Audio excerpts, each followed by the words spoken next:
Something I've noticed about Matt Barrie is that he loves reinventing parts of his business and moving into new areas. Learn how he does it in part 4. I think, Matt, over the time you've evolved,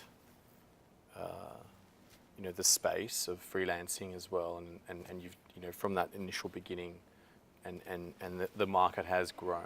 Mm-hmm.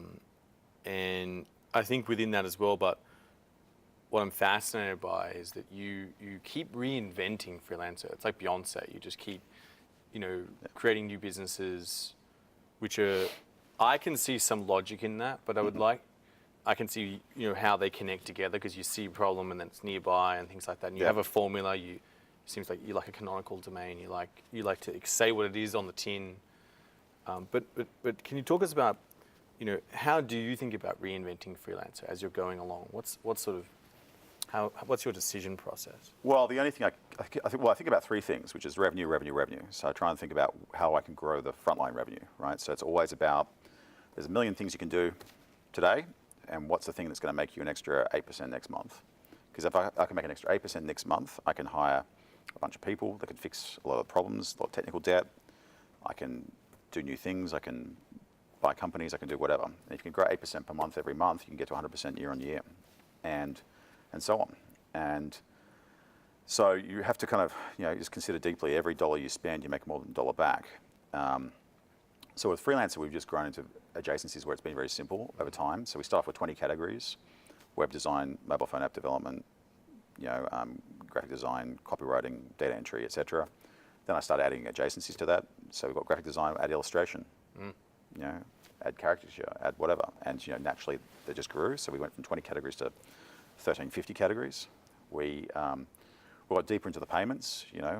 We're just in US dollars, but surely we can get more business if we add Canadian dollars and pounds and whatever. So we added multi-currency. Then if we add the languages, then surely we can get more customers because we're in their language now. So that was straightforward. So we just kept on growing like that. And so now any job, any country, any language, any currency in the world. Nice. Different types of work. You get jobs done locally now, GPS tracking and so forth. To you can just kind of see where someone is, pick up and delivery, for example.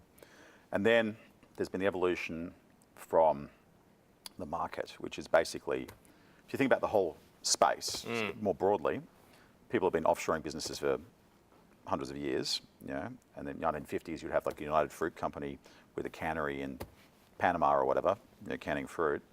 And then fast forward to the 2000s, that's when like American Express was outsourcing unsophisticated jobs like call centers to Bangalore, and that was moving, work out, to emerging markets.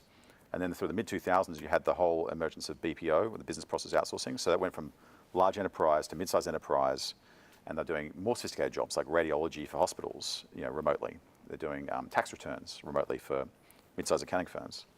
Debt collection. And then everything. Yep. And then fast forward through to 2007, 2008, and that was really a critical moment because a few things were happening in the world at that point in time. One was the global financial crisis. So a lot of people were out of work looking for jobs. A lot of businesses didn't want to hire full-time anymore. But more importantly, there's a lot of out-of-work Americans saying, you know what, I've got some spare time now. I'll work on that side project. And I'll hire people. But how can I do it cheaply? At the same time, what was happening is the internet was hitting India, Philippines, Bangladesh, Pakistan, all throughout Southeast Asia and emerging markets, as well as Eastern Europe, in a big way. And a lot of these countries are English-speaking as a national language, because they were settled by the British or the Americans, in case the Philippines. And so you had large populations who were good education. I mean, the Philippines, 24% of the workforce has a tertiary degree, and it's the same with Australia, right? So you had intelligent people going online, internet connectivity for the first time. What do they want to do? They want to get a job, right? And so that really just transformed. So what that meant was, and with Freelancer, when we got to Freelancer, we were outsourcing consumer jobs, small business jobs. And when we got started, the site was fairly simple. You couldn't do sophisticated jobs on it because it was just pretty much, I just want to hire someone, put a budget in. The people using it were consumers, etc. So I said, let's just control that space, right? We controlled consumer, controlled small business. No one can undercut us. You can get a job done for $10. You can do a contest on Freelancer for $10 to get a logo designed, you'll get 100 entries, right? Wow. And nowhere in the world is as liquid as we are. Within 60 seconds, 80% of jobs get bid on, so you'll get response like that. And then I thought, okay, well, we've conquered small business, we've conquered consumer. Should we look at larger businesses?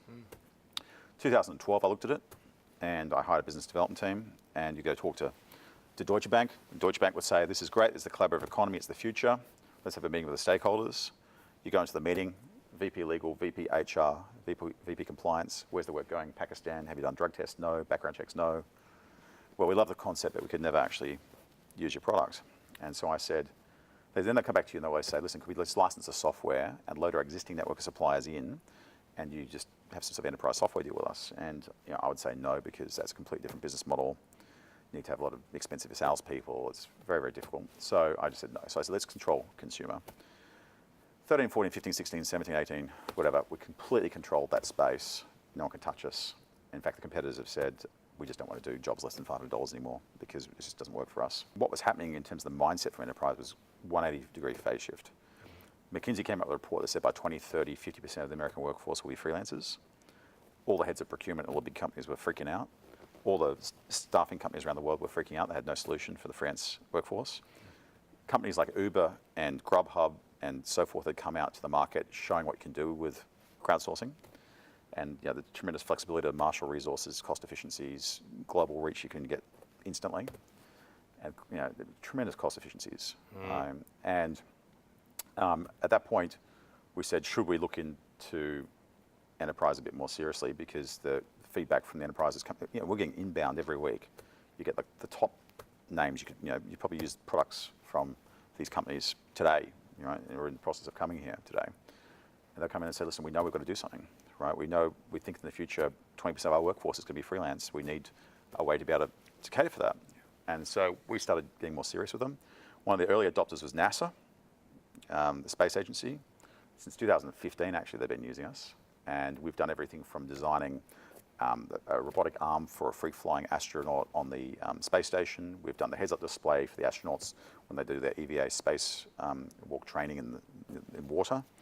We've done the smart watch that they can use on the space station, both the design and the programming.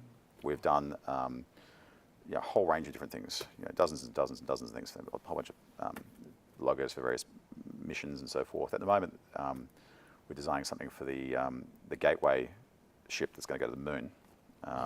So there's a whole bunch of things running, and they've been a huge pioneer. They actually set a center of excellence in NASA just to focus on crowdsourcing. And they published a white paper, for example, that said the cost savings we got were between 80 and 99%. 99% they got, and that's not to promote anyone. This is a fact. They got 99% cost savings in some of the projects. Wow. They've had, I think, over 5,000 freelancers submit things for the contest they've run. And they could apply 97% of the jobs they posted, they could actually use for federal programs, for government. Wow. Only 3% they couldn't use because the quality wasn't there or whatever it may be, which is phenomenal. And then from there, you've got US Department of Energy is doing a bunch of things. They're designing portable leak detectors, for radiation. They're designing fuel cells. They're designing turbines.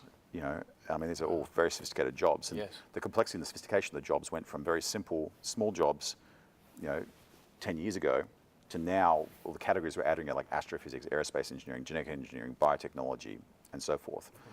And these jobs are higher end, more sophisticated, they're more in the realm of enterprise. So we started this enterprise division, it's going gangbusters. The inbound now is just extreme. We haven't even started outbound because we just have too much activity coming inbound.